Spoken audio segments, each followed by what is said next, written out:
Nagpunta ako dito sa likuran namin guys para mag-harvest nitong mga saging. Kasi dadalhin ko sa Maynila. Pumunta din ako dito banda sa may fish pan. So mga 5 yata saging yung na-harvest guys. Kaya nagkumuha rin ako ng mga puso ng saging. Kasi gugulayin namin ngayong tanghalian. Ang sarap kasi meron kaming isdang paksiw. Diyos ko dahil. This is the snack for the day.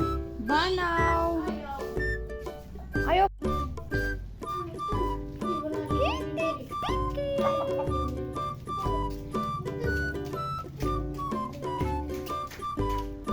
Andito na naman si Gavino, nilalaro na naman niya ang manok ko guys. So hindi siya nadala kahapon nung siya ay tumambling.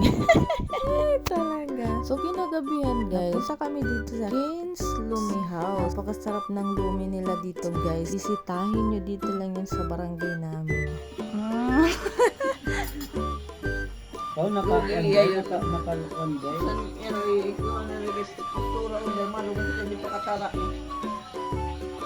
Kaysa naman to, di kita ano na to, Ripil.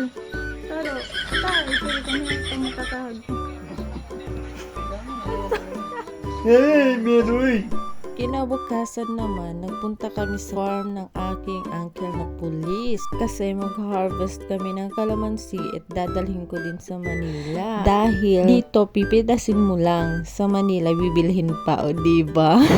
So, sinamahan ako ni Auntie Nini. Tingnan nyo guys yung daanan dito, o diba? Ang probinsya talaga guys. Napaka-challenging. Medyo naabutan kami ng tanghali guys, kaya dahan-dahan lang kami, baka may mga ahas na mga katulad ko, diba? So ayan guys, nasa kagubatan na kami. So dati yung mga nakatanim dito guys ay mais. Yung nag-vlog din ako, kasama ko yung lolo papa namin. So andito kami nga guys kasi hahangrabon namon it mga dahon ng mga pinya. Ay naku, kasi nabalitaan ko na yung mga kalamansi dito ay konti na lang yung mga bunga. Diyos ko, dahil hindi na naalagaan ni Uncle. Pero okay lang kasi kami na lang yung kukuha ng mga bunga. Diba? Hindi yan masasayang, Diyos ko, dahil. So, aabangan namin yung mga pinya naman kasi hahangrabin namin. Diba, guys?